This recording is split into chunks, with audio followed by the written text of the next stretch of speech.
اسرائیل کتنا طاقتور ہے؟ اس وقت دنیا کے اندر سب سے پاورفل ملک امریکہ کے بعد اسرائیل ہے۔ جب کوئی نہیں بول رہا تھا، جب سب عرب ملک خاموش بیٹھے ہوئے تھے، ایران نے عملاً کر کے دکھایا۔ اس کے نتائج جو ہوں گے وہ اپنی جگہ پہ ہوں گے۔ ہوا نہیں صحیح، مکہ تو چلایا اس کے سامنے۔ وہ کہیں گے کہ یار انہوں نے شیعاؤں کے لیے کیا، بھائی آپ سنیوں کے لیے کر لو۔ مڈل ایسٹ میں خطرہ کیا ہے؟ مڈل ایسٹ میں خطرہ ہے اخوان۔ حماس جو ہے وہ اصل میں فلسطین کی اخوان ہے۔ امریکہ ہو گیا، برطانیہ ہو گیا، وہ بھی یہی چاہتے ہیں۔ وہ یہی چاہتے ہیں۔ امریکہ نے اپنے مفادات پاکستان میں سب سے زیادہ کب حاصل؟ جب ڈکٹیٹرشپ رہی ہے۔ وہ کبھی بھی امریکہ کے خلاف کچھ نہیں کہیں گی، اور امریکہ کو نہ کہنے کی وجہ سے اسرائیل کو بھی کچھ نہیں کہیں گی۔ سب کو نکیل ڈالنے کے لیے اس نے بیچ میں اپنا ایک پولیس مین بٹھایا ہوا ہے، اس کا نام ہے اسرائیل۔ جو اسرائیل کو آنکھیں دکھائے گا، امریکہ اس کی آنکھیں نکال دے گا۔ پیسٹری جنگ میں کتنے لوگ مرے تھے؟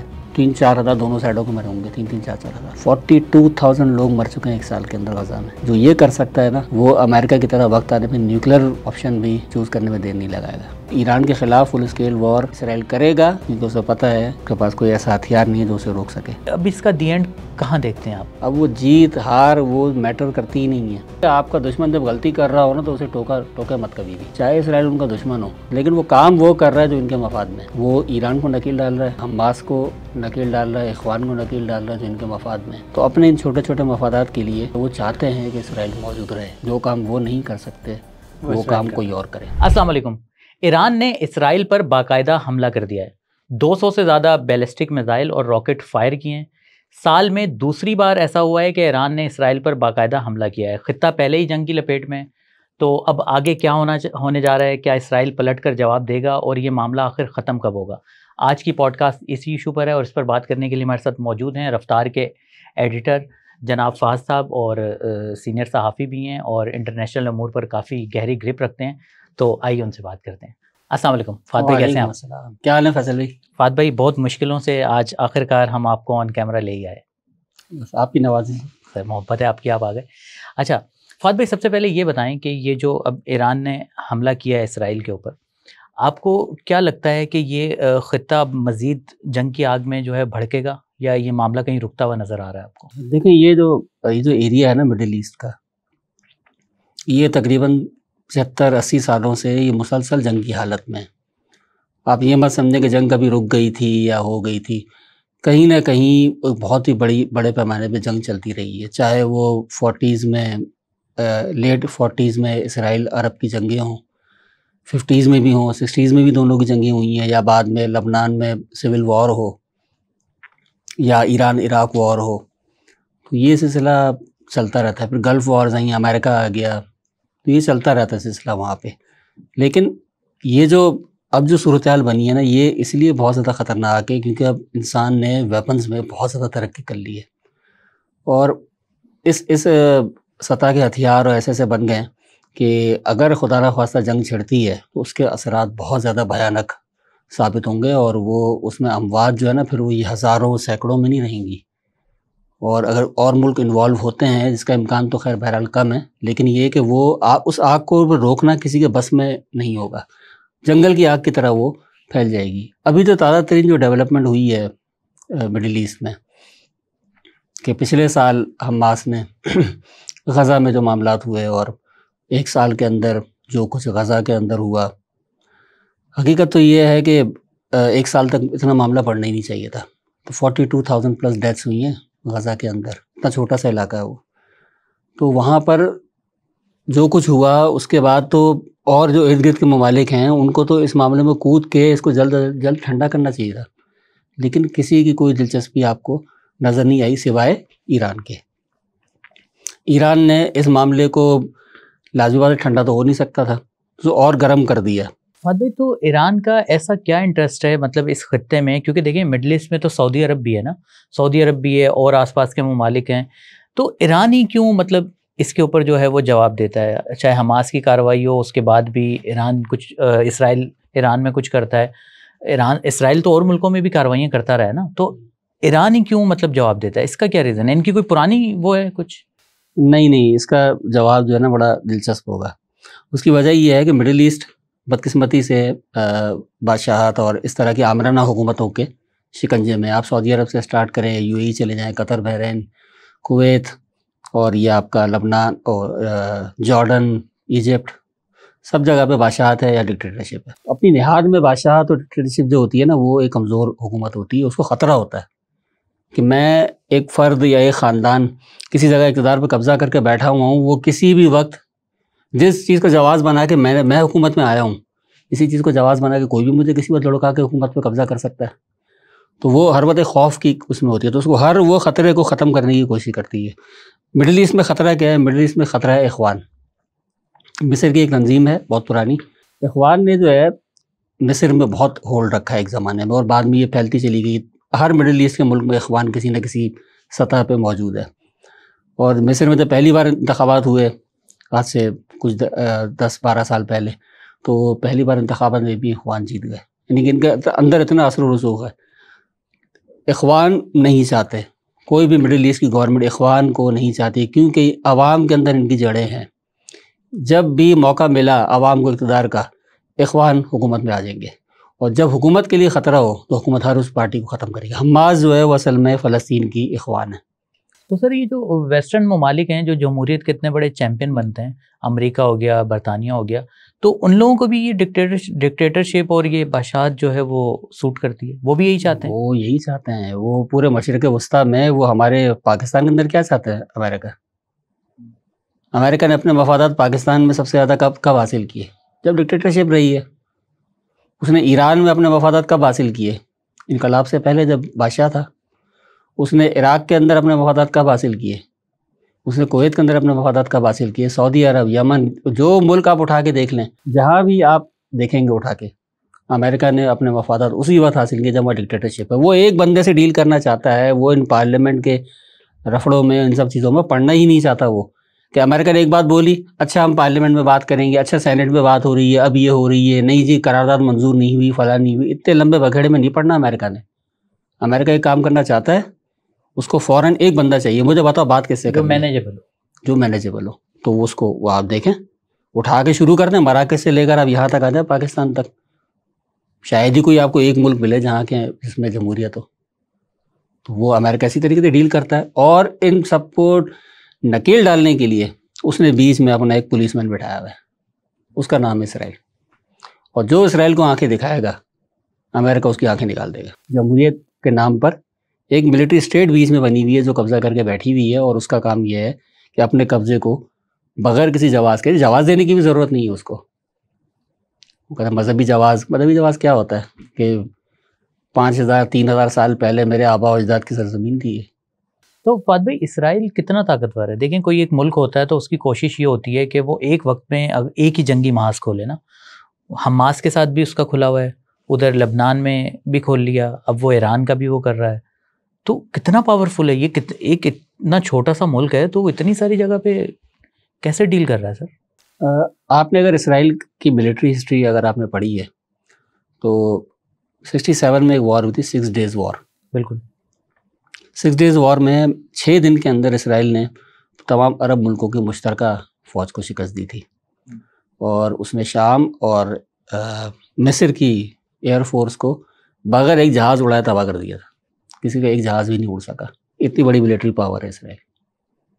اس وقت دنیا کے اندر اگر امریکہ کے بعد بائی ایریا کر لیں آپ اور بائی پاپولیشن کر لیں، سب سے پاورفل ملک امریکہ کے بعد اسرائیل ہے. اس کے بعد سب سے جدید ہتھیار، جدید ہوائی جہاز، جدید ٹینک، ہر چیز اسرائیل کے پاس ہے. اس کا مقابلہ کوئی نہیں کر سکتا. اگر بائی فورس اگر آپ سمجھ رہے ہیں نا کہ کوئی اسرائیل کا مقابلہ کر لے گا. اور سب سے اہم بات 67 کی وار کے بعد اسرائیل نے نیوکلیر ویپنز بھی خفیہ طور پر بنا لیے تھے. غیر اعلانیہ نیوکلیر وہ ہتھیار رکھنے والا ملک ہے، اور 40 سے 80 تک ایٹم بم ہے، نیوکلیر بم ہے اس کے پاس. کر سکتے ہیں آپ مقابلہ نیوکلیر بم کا؟ انڈیا اور پاکستان کا مقابلہ ہوتا ہے، پاکستان انڈیا کا جہاز گراتا ہے اور انڈیا جواب میں کچھ نہیں کرتا. کیا چیز روک رہی ہے اس کو کہ یار ایک سطح ہے ایسکلیٹ کرنے کی.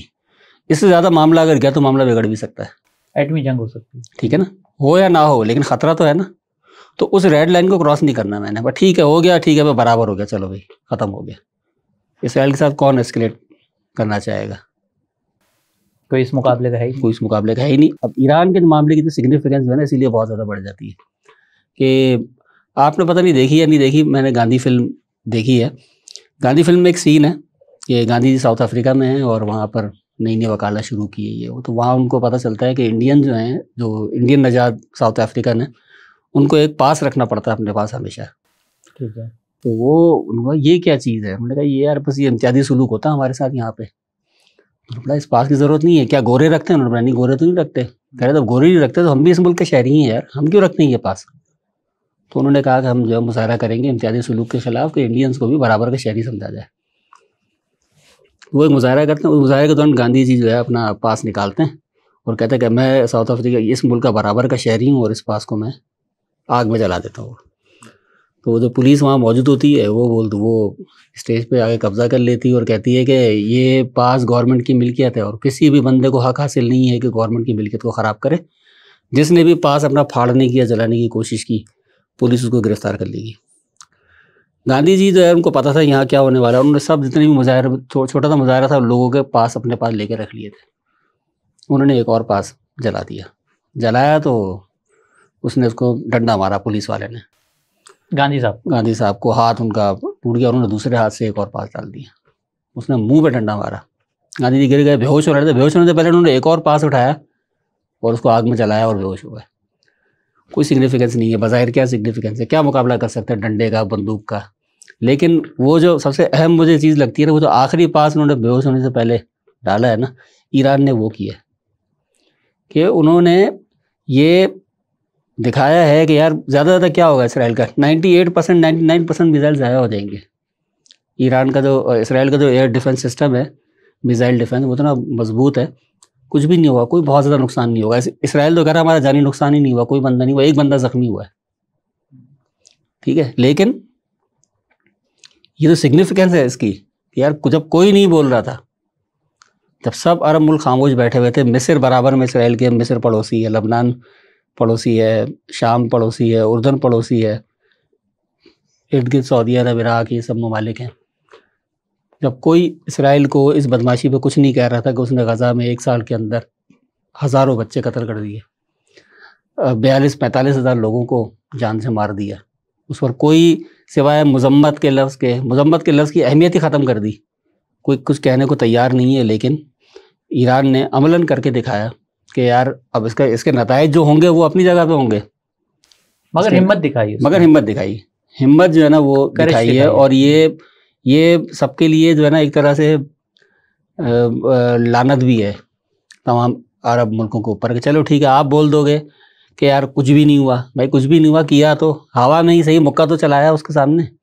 یا پھر وہ کہیں گے کہ یار انہوں نے شیعوں کے لیے کیا, بھائی آپ سنیوں کے لیے کر لو, مارس کے لیے کر لو, ٹھیک ہے نا, جو سنی ہے ان کے لیے کر لو. کم از کم عملاً میدان میں تو آؤ, ہتھیار نہ چلا کے صحیح, بھائی کو اجلاس بلاؤ, کوئی بڑا کو اقوام متحدہ میں بات کرو, امریکہ کے ساتھ اپنے تعلقات منقطع کرنے کی بات کرو کہ امریکہ نے اس معاملے میں اسرائیل کی حمایت کی ہے, ہم امریکہ کے ساتھ اپنے سفارتی تعلقات منقطع کرتے ہیں. کسی میں ہمت نہیں ہے. کیوں؟ کیونکہ یہ عوام کے اوپر خود بھی نہیں کھڑے ہوئے, یہ کھڑے ہوئے امریکہ کے پایوں کے اوپر. ساری کی ساری گورنمنٹس مڈل ایسٹ کی وہ کبھی بھی امریکہ کے خلاف کچھ نہیں کہیں گی, اور امریکہ کو نہ کہنے کی وجہ سے اسرائیل کو بھی کچھ نہیں کہیں گی. اچھا سر, ابھی ایران نے یہ کہا ہے کہ میری جوابی کارروائی پوری ہو چکی ہے, اب اسرائیل جب تک کوئی وہ نہیں کرتا, اگر اسرائیل نے کچھ کیا تو ہم پھر پلٹ کر دوبارہ سے بھرپور جواب دیں گے. تو اب مجھے یہ بتائیں کہ ایران کی یہ دھمکی آپ کے خیال میں کام آئے گی؟ اسرائیل کیا پلٹ کر جواب دے گا؟ کیا ہوگا, کیا لگ رہا ہے؟ ہاں, میرے خیال میں جو ابھی تک ریئیکشن آیا ہے اسرائیل کا اور امریکہ کا بھی, مجھے لگتا ہے کہ اسرائیل بڑی کارروائی کرے گا اس کے جواب میں. اور خیر کل ہی وہ لبنان میں تو گھس گیا تھا, ادھر ادھر کی تو بہت زیادہ دور کی اور بہت زیادہ پرانی بات تو ہم نہیں کر سکتے, لیکن یہ کہ بہت کچھ چیزیں ہم نے بہت قریب میں دیکھی ہیں. 2019 میں انڈیا نے بالا کوٹ پہ حملہ کیا اور کہا کہ ہمارا نشانہ دہشت گردوں کا ایک کیمپ تھا اور ہمارا ہدف پاکستان کی سیکورٹی فورسز یا کچھ اور نہیں ہے. ہمارا ایک مقصد تھا, ہم نے وہ حاصل کر لیا اور ہم ایسکیلیشن نہیں چاہتے. نتیجہ کیا نکلا؟ پاکستان نے کہا کہ ہم ریٹیلیٹ کریں گے, ٹھیک ہے, اور پاکستان نے ریٹیلیٹ کیا اور معاملہ جو ہے وہ اس حد تک چلا گیا کہ ایک انڈین جہاز تباہ ہو گیا. علانیہ تو ایک ہی ہوا, دعوے دونوں طرف سے مختلف ہوتے ہیں, کیونکہ جنگ جب ہوتی ہے نا, جنگ میں سب سے پہلا قتل کس کا ہوتا ہے؟ پہلی گولی سے چلنے سے بھی پہلے ایک چیز کا قتل ہو جاتا ہے جنگ میں, وہ ہوتا ہے سچ. اب جو خبریں آ رہی ہوتی ہیں وہ بالکل مختلف قسم. ایران نے کہا ہے کہ ہمارے 90% میزائلز نے ٹارگٹ کو نشانہ کی بنایا, اسرائیل کہہ رہا ہے 99% میزائل ضائع کر دیے گئے. تو یہ چیزیں تو ہوتی رہتی ہیں، لیکن اس کے نتیجے میں کیا ہوا کہ ایک لیول پہ جا کے ایسکیلیشن جو ہے نا برابر کی ہو گئی، یعنی کہ اب معاملہ اب ریڈ لائن کراس ہوگی، کیونکہ دونوں ملک پاورفل ہیں، ان کو پتہ ہے کہ اس قدم کا مطلب کیا ہوگا، اور وہ رک گئی چیز۔ لیکن آپ کیا سمجھ رہے ہیں کہ رک گئی ہیں؟ آپ کیا سمجھ رہے ہیں کہ پاکستان انڈیا بارڈر پر سکون ہوگا؟ ابھی تو یہی لگ رہا ہے، ٹھیک ہے نا۔ آپ کیا سمجھ رہے ہیں پاکستان افغانستان بارڈر پر سکون ہوگا؟ آپ کیا سمجھ رہے ہیں پاکستان ایران بارڈر پر سکون ہوگا اس وقت؟ فوجیں ایکٹیو ہوتی ہیں۔ جب تاریخ کا ایک اصول ہے اور جغرافیہ کا، جب دو ملکوں کی سرحدیں آپس میں ٹکراتی ہیں، ٹکراؤ شروع ہو جاتا ہے۔ کیوں؟ مفادات ہوتے ہیں نا، ادھر زمینی وسائل ہیں، آبادی ہے، آبادی کا مطلب کیا ہے؟ جتنی آبادی اتنا ٹیکس لیں گے، آپ لگا لیں گے اس سے۔ جو معدنی وسائل ہیں، ایران نہیں چاہے گا کہ بلوچستان والے معدنی وسائل جو پاکستانی بلوچستان ہے وہ ہمیں ملیں، اندرون خان وہ سب چاہتے ہیں، ٹھیک ہے؟ تو وہ ٹکراؤ تو ہوگا، ہر صورت ہوگا، اور یہ کشمکش کسی نہ کسی لیول پہ، زلزلے زمین پہ ہر وقت آتے ہیں۔ ہاں، ریکٹر اسکیل پہ ان کی شدت 1-1.5 ہوتی ہوگی، لیکن جو بڑا زلزلہ ہوتا ہے وہ محسوس ہوتا ہے۔ بڑا زلزلہ ہوگا یا نہیں ہوگا اس بارے میں تو ابھی ہم کچھ کہہ نہیں سکتے، کیونکہ زلزلے کی پیشن گوئی کرنا ممکن نہیں ہے، لیکن کچھ اثرات اس طرح کے ہوتے ہیں جو نشاندہی کرتے ہیں کہ کچھ بڑا ہونے والا ہے۔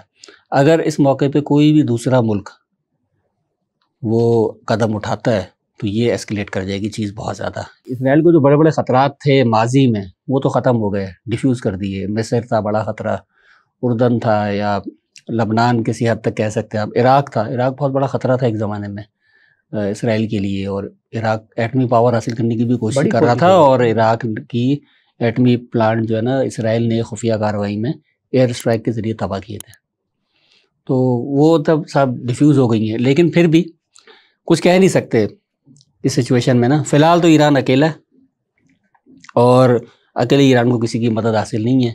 ملیٹریلی دونوں ملکوں کا کوئی مقابلہ نہیں ہے آپس میں۔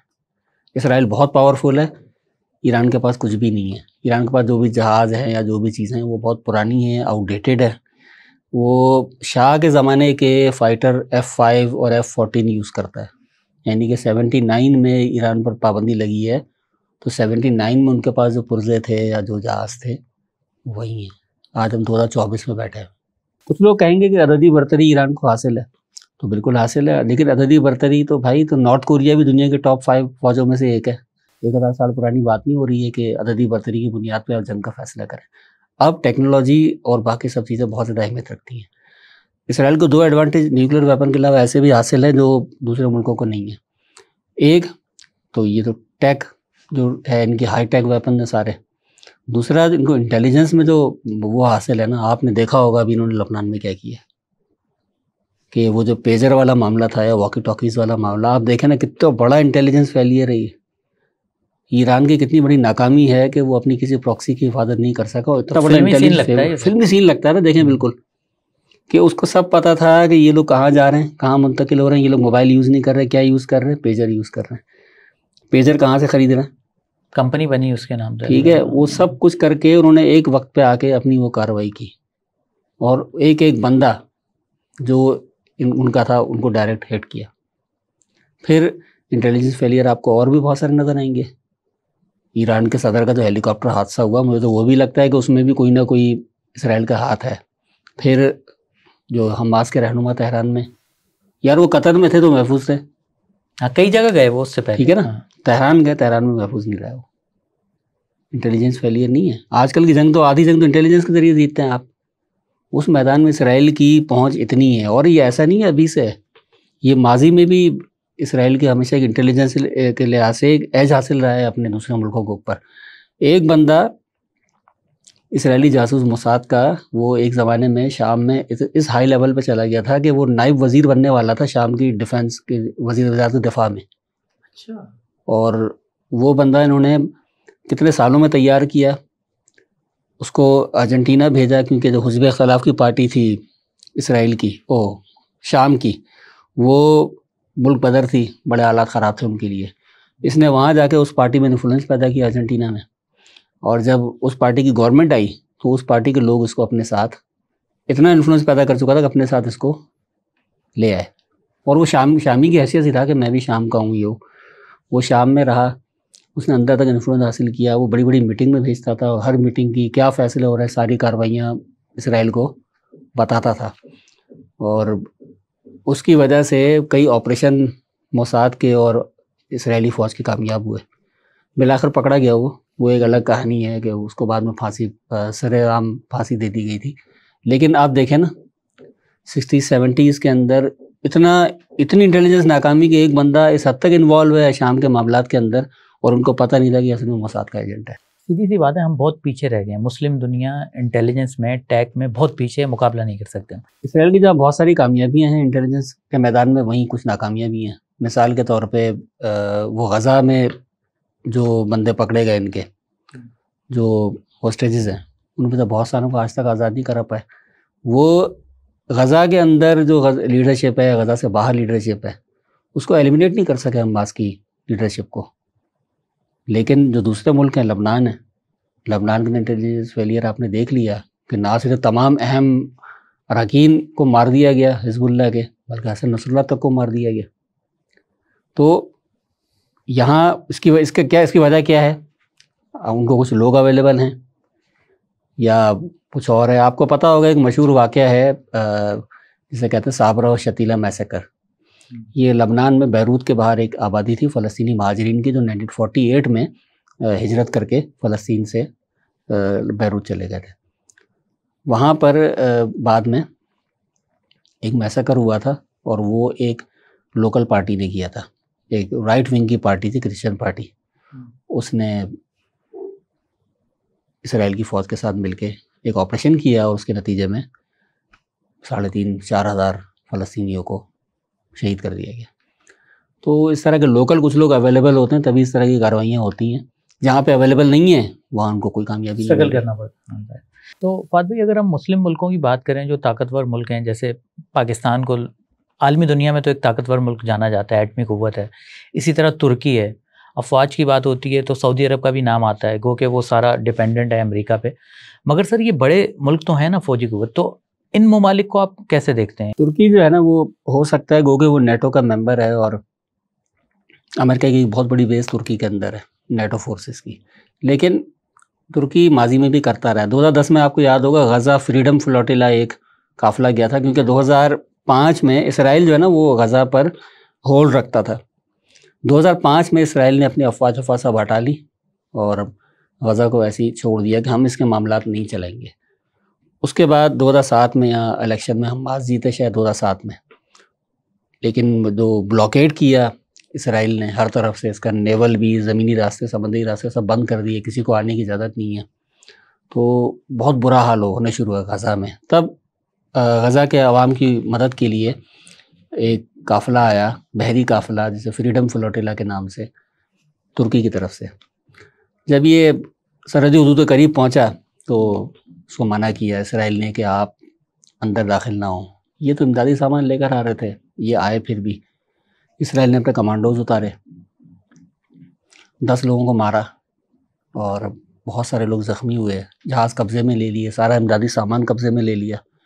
بہت بڑا ڈپلومیٹک ایک بہت بڑا مسئلہ کھڑا ہو گیا تھا، اور بالآخر اسرائیل نے سب لوگوں کو ڈیپورٹ کر دیا. لیکن ایک 10 لوگوں کو مارا، 50-60 کو زخمی کرنا، وہ اتنا بڑا وہ تھا. لیکن اسرائیل نے میسج دے دیا کہ وہ اس بلاکیڈ کو توڑنے نہیں دے گا، اور ترکی کو یہ میسج چلا گیا کہ اب وہ دوبارہ ایسی کوئی کوشش نہ کرے. آج تقریباً 14 سال ہو گئے فریڈم فلوٹیلا کو. ترکی کی طرف سے کبھی کوئی اس طرح کی امدادی کوشش نہیں کی گئی کہ ڈائریکٹ اپروچ کرے آپ غزہ کو. ابھی بھی آپ کہہ رہے ہیں نا، آپ سنتے ہوں گے غزہ کے معصوم ان کی مدد کریں، متاثرین کی، وہ جنگ زدہ ہیں. تو آپ کے خیال میں مدد کیسے ہوتی ہوگی؟ کیسے ہوگی مدد؟ اخلاقی کر رہے ہیں ہم تو. اخلاقی مدد کے علاوہ مالی مدد یا کوئی اور مدد اگر آپ کرنا چاہتے ہیں ڈائریکٹلی تو نہیں بھیج سکتے. ڈائریکٹلی بھیج سکتے ہیں نا آپ. کیوں؟ اقوام متحدہ وہاں پہ پہنچا رہی ہے. آپ یہاں پہ اقوام متحدہ یا ریڈ کراس یا کسی اور کے ذریعے یا مصر کے ذریعے زمینی راستے سے، رفح بارڈر کراسنگ سے آپ غزہ تک رسائی حاصل کرتے ہیں نا. کتنی چھوڑی جائے گی امداد، کتنی نہیں جائے گی، اس کا فیصلہ اسرائیل یا مصر کریں گے.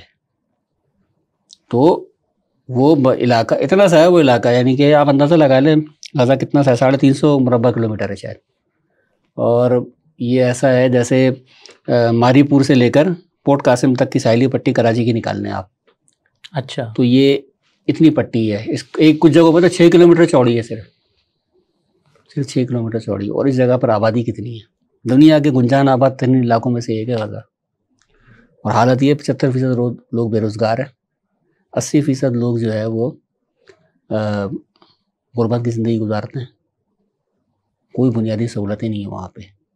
اور یہ سب کر کے آپ توقع رکھ رہے ہیں کہ یہ علاقہ بالکل ریشنلی ری ایکٹ کرے ہر چیز کو، وہ عالمی حالات اور ان تمام چیزوں کو سمجھتے ہوئے ری ایکٹ کرے. کر سکتا ہے؟ آپ کسی ایک بندے کو، مجھے اس کمرے کے اندر بند کر دیں آپ 25 سالوں کے لیے، اور مجھے دن میں ایک وقت کی آدھی روٹی دیں، پانی دیں تھوڑا سا، کہ میں بس جی سکوں بس. اس کے بعد ہم مجھ سے توقع رکھیں کہ وہ دروازہ کھلے گا تو میں ریشنلی ری ایکٹ کروں اور بہت تمیز سے آپ کے ساتھ پیش آؤں اور ان سب چیزوں کے ساتھ. ایسا ہو نہیں سکتا. آپ نے اس پوری قوم کو اس نہج پہ پہنچا دیا کہ ان کے پاس دوسرا کوئی راستہ نہیں ہے اور ان کا کوئی مددگار بھی نہیں ہے سوائے ایران کے. فہد بھائی، دنیا کے جو دوسرے بڑے ممالک ہیں ان کو ہم دیکھتے ہیں، جیسے کہ امریکہ ہے، برطانیہ ہے، فرانس ہیں، وہ کھل کر اسرائیل کی حمایت میں ہیں اس وقت. ٹھیک ہے. اچھا، دو جو بڑی قوتیں ہیں دنیا کی، وہ ہمیں پراسرار طور پر اس معاملے میں قدرے خاموش نظر آتی ہیں. روس ہو گیا اور چین کی بات کر رہا ہوں میں. تو آپ کے خیال میں یہ ممالک اس وقت کہاں کھڑے ہوئے ہیں؟ یہ کیا اس لیے نہیں بول رہے، ان کا نہ بولنا یہ سمجھا جائے کہ یہ ایران کی حمایت کر رہے ہیں؟ دیکھیں، روس اور چین دو ایسے ملک ہیں جو ویسٹرن بلاک کے یا امریکہ کے جو حامی ہیں ان کے خلاف ہیں. اور امریکہ اور ویسٹ کی جو پالیسی ہوگی لازمی بات ہے وہ اس کے خلاف ہوں گے. لیکن دونوں ملک اسرائیل کو تسلیم کرتے ہیں اور ایک زمانے میں ان کی بڑی صحیح وہ بھی رہی ہے. چین ذرا آپ کو شاید سن کے حیرت ہوگی کہ بہت دیر سے اس نے اسرائیل کو تسلیم کیا. 1992 میں کولڈ وار ختم ہونے کے بعد اسرائیل کو تسلیم کیا چین نے. اور وہ آج بھی ان کے تعلقات بڑے کشیدہ ہیں. خاص طور ابھی تو پچھلے 1 سال میں معاملات ہوئے ہیں ان میں روس کے اور اسرائیل کے تعلقات اور چین کے اور اسرائیل کے تعلقات میں بہت زیادہ وہ کھچاؤ دیکھنے میں آیا کہ چین نے حماس کی مذمت نہیں کی اور روس نے کچھ معاملات میں اسرائیل کے خلاف بیان دیا. حالانکہ پوتن کے اپنے زمانے میں ایریل شیرون کے ساتھ اور بنیامین نیتن یاہو کے ساتھ بہت اچھے تعلقات رہے، پرسنل لیول تک رہے. لیکن یہ جو ڈیولپمنٹ امریکہ کی وجہ سے جو خطے میں پیدا ہو رہی ہے نا، وہ بڑی خطرناک ہے. اس کی آسان سی مثال یہ سمجھ لیں کہ شام میں روس بیٹھا ہوا ہے اور اسرائیل جو ہے وہ شام میں حملے کر رہا ہے. تو روسی مفادات کو نقصان پہنچا رہا ہے نا. تو آپ کس طرح توقع رکھتے ہیں کہ روس جو ہے نا آپ کے اس میں چلے گا؟ یہ بہت اہم ڈیولپمنٹ ہو سکتی ہے. لیکن بات اصل میں یہ ہے کہ جب انٹرنیشنل پلیٹ فارم پہ کہیں پہ بات ہوتی ہے تو ان دونوں ملکوں کا ریئیکشن کیا ہوتا ہے. یہ کیا ویٹو کرتے ہیں، کوئی اور ایسا قدم اٹھاتے ہیں UN کے اندر، تو پھر بالکل کلیئر بات نظر آئے گی کہ ان کا موقف کیا ہے. چین کے جو ہمیشہ کسی سے کیسے بھی تعلقات ہوں، اکنامک ریلیشن شپ بہت اچھے ہوتے ہیں. امریکہ کے ساتھ اس کا اینٹ کتے کا بیر ہے، لیکن دونوں کی آپس میں کیا ہے، معیشت آپ کو پتہ ہے کس لیول پر ہے. انڈیا کے ساتھ بڑے معاملات خراب چل رہے ہیں، لیکن کتنے بلین ڈالرز کی اکانومی ہے آپ کو اندازہ ہے خود ہی. اسرائیل کے ساتھ بھی اکنامک ریلیشن شپس تو بہت اچھے ہیں. لیکن یہ جو معاملہ ہے نا، 2006 میں جب 7 میں جب حماس نے غزہ میں الیکشن جیتے تو چین نے اسے ایک لیجیٹیمیٹ پولیٹیکل اینٹیٹی قرار دیا تھا حماس کو، جس پہ اسرائیل نے بڑا ہنگامہ کیا تھا. اور روس میں بھی تقریباً اسی طرح کے معاملات ہیں کہ وہ کھل کر حماس کی کبھی حمایت و مخالفت نہیں کرتے اور کبھی حماس کے خلاف کھل کے بیان دینے سے گریز کرتے ہیں. تو اس کا مطلب یہ ہے کہ ایک کھچاؤ ہے دونوں کے اس میں، اور اسرائیل کے حق میں اب کھل کے چین اور روس سامنے نہیں آتے، صرف اس لیے کہ وہ ویسٹرن بلاک کا بہت اہم پولیس مین ہے ایریا میں. اچھا فہد بھائی، ابھی جو ہے وہ جنگ کی بات ہو رہی ہے تو بہت سے پلیٹ فارم سے ان دونوں افواج یعنی کہ ایران اور اسرائیل کی جنگی صلاحیتوں کا بھی کمپیریزن کیا جا رہا ہے. تو آپ یہ بتائیں کہ آپ کی کافی ماشاءاللہ ریسرچ ہے اور کافی ریڈنگ ہے، تو ان دونوں افواج کا اگر ہم مقابلہ کریں تو دونوں کا مقابلہ بنتا ہے کچھ؟ اگر پیپر پر تو کوئی مقابلہ نہیں دونوں کا، بلکہ شاید یہ بھی کہہ لیں کہ آپ ارد گرد کے سارے ممالک بھی ملا لیں، عرب اور مسلم ممالک، تب بھی ان کا اسرائیل سے مقابلہ نہیں ہے. کیوں؟ اس کو نیوکلیر جو ایج حاصل ہے نا، اس کی وجہ سے کوئی مقابلہ اس کا نہیں کر سکتا. نہیں فہد بھائی نیوکلیر ایج تو ہے مگر ابھی نیوکلیر تو دور دور تک کہیں استعمال نہیں کیا نا، نہ کہ کیے جانے کا چانس ہے، اس کے بغیر ہی وہ سب پر بھاری ہے سر. جو غزہ میں اتنا خطرناک بلوکیٹ کر سکتا ہے اور جو یہ ساری اتنی بڑی بڑی کارروائیاں کر سکتا ہے. مجھے بتائیں نا کہ 42,000 لوگ آخری مرتبہ کس جنگ میں مرتے ہوئے دیکھیں آپ نے؟ جنگ میں، کسی محاصرے میں، کسی جگہ پہ، کسی ایک واقعے میں آپ نے نہیں دیکھا ہوں گا. شاید سیکنڈ ورلڈ وار کی، شاید کسی پاکستان ایران انڈیا کی جنگ میں کتنے لوگ مرے ہوں گے؟ 65 والی جنگ میں کتنے لوگ مرے تھے؟ کم مرے 3-4 ہزار دونوں سائڈوں کے مرے ہوں گے، 3-4 ہزار. 42,000 لوگ مر چکے ہیں ایک سال کے اندر غزہ میں. جو یہ کر سکتا ہے نا، وہ امریکہ کی طرح وقت آنے پہ نیوکلیر آپشن بھی چوز کرنے میں دیر نہیں لگائے گا. بس ایسکیلیٹ کرتے ہیں آپ وہاں تک. اسرائیل کے لیے کوئی ریڈ لائن نہیں ہے. دیکھیں نا اتنا سب کچھ ہوا، کبھی کسی نے کچھ کہا، لیکن کل بقول ان کے 99% ٹارگیٹس اچیو نہیں کی ایران نے، سب میزائل ضائع ہو گئے. پھر بھی امریکہ نے کیا بولا کہ ایران کو اس کے نتائج بھگتنا پڑیں گے. وہی اسرائیل کی زبان بولی. تو فہد بھائی ابھی آپ نے اسرائیل کی ایٹمی قوت کی بات کی، تو اسی طرح کا الزام ماضی میں ایران پر بھی لگتا رہا ہے، اور ایران کی تو کافی جو ہے وہ سرچ بھی ہوا، واچنگ بھی کی جاتی رہی.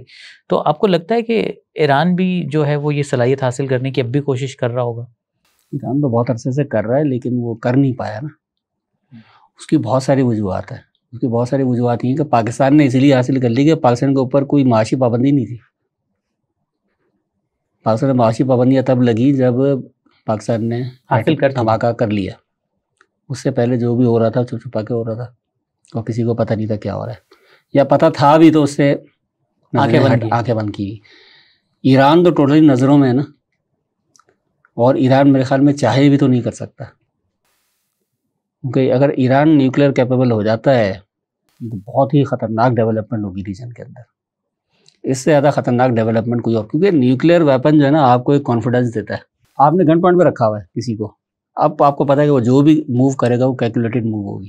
وہ ایران کے خلاف فل اسکیل وار اسرائیل کرے گا کیونکہ اسے پتہ ہے کہ وہ اس کے پاس کوئی ایسا ہتھیار نہیں ہے جو اسے روک سکے. یہ اگر کرے گا تو یہی سوچ کے کرے گا. لیکن باقی ملک اسرائیل کے خلاف فل اسکیل وار کیوں افورڈ نہیں کر سکتے؟ کہ ان کو پتہ ہے کہ اسرائیل کے پاس نیوکلیر ویپن ہے. اچھا فہد بھائی بس اس گفتگو کو اب سمیٹتے ہیں.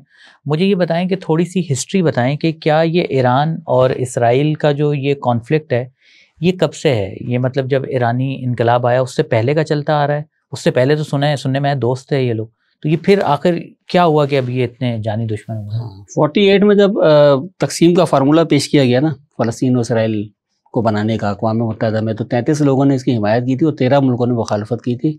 مخالفت کرنے والے ملکوں میں پاکستان کے علاوہ ایران، ترکی بھی تھا اور ایران بھی تھا. لیکن ایک ہی سال کے عرصے میں اس نے اسرائیل کو تسلیم کر لیا اور اس کے بعد بڑے اچھے تعلقات رہے اسرائیل کے ساتھ ایران کے. اور پھر فروری 79 آ گیا. فروری 79 میں انقلاب آ گیا ایران میں، اور انقلاب کے بعد اسرائیل کی اور ایران کی وہ دشمنی، اس دشمنی کا آغاز ہوا. کیونکہ ایران میں جس ٹائپ کی گورنمنٹ آئی تھی وہ اسرائیل کو تسلیم نہیں کر سکتی تھی نا. وہ آئی مذہب کے نام پہ، آئی مذہب کے نام پر تھی، تو ان کا تو ایک سمجھے کہ بیر تھا ایک. اور پھر کیا ہوا مزیدار ڈیولپمنٹ اسی وقت ایک اور ہوئی کہ فروری 79 میں ایران میں انقلاب آیا. مارچ 79 میں جو ہے مصر نے اسرائیل کو تسلیم کر لیا.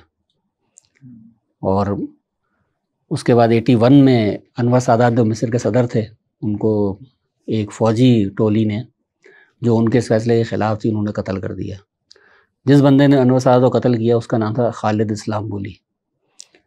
اور ایران نے مصر کے ساتھ اس حرکت پہ مصر کے ساتھ میں تعلقات ختم کر لیے. اور تہران کی اہم سڑک کا نام رکھا شاہراہ خالد اسلامبولی. تو یہ تعلقات ان کے تقریباً کوئی 20-25 سالوں تک ختم رہے. مصر اور ایران کے کوئی تعلقات نہیں تھے. جس طرح ایران کے تعلقات اسرائیل کے ساتھ نہیں تھے اس طرح مصر کے ساتھ بھی نہیں تھے. لیکن جب تعلقات بحال ہوئے 25 سال بعد تو مصر کا پہلا مطالبہ، پہلی شرط یہی تھی کہ اس سڑک کا نام بدلا جائے. خالد اسلامبولی نے صدر کو قتل کیا تھا، وہاں پہ تو ولن تھا وہ ایک ان کی گورنمنٹ کی نظر میں، تو انہوں نے پھر اس سڑک کا نام خالد اسلامبولی سے بدل کے انتفاضہ اسٹریٹ رکھ دیا. اور ایران جو ہے نا وہ بڑے اچھے تعلقات تھے اسرائیل کے ساتھ اس زمانے میں. اس کی وجہ سے امریکہ بھی ان کو جو مانگتا تھا ایران ہتھیار دیتا تھا. اس زمانے جدید ترین ہتھیار ایران کو دیے. ہاں بہت چڈی آ رہی تھی ان کی سر، بہت زیادہ. لیکن جب ختم ہوا معاملہ تو اس کے بعد یہ حال ہے کہ وہ مال جو اس زمانے کا پڑا ہوا ہے وہی ہے آج تک ہتھیاروں کی صورت میں، اور کچھ بھی نہیں ہے.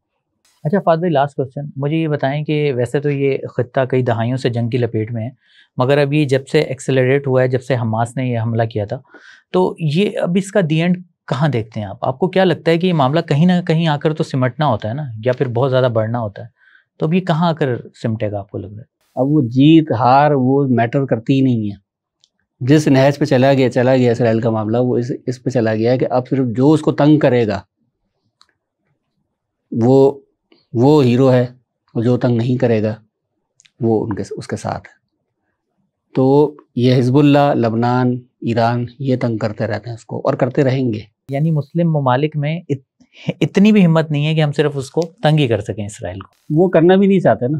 وہ کہتے ہیں نا کہ آپ کا دشمن جب غلطی کر رہا ہو نا تو اسے ٹوکے مت کبھی بھی، چاہے اسرائیل ان کا دشمن ہو.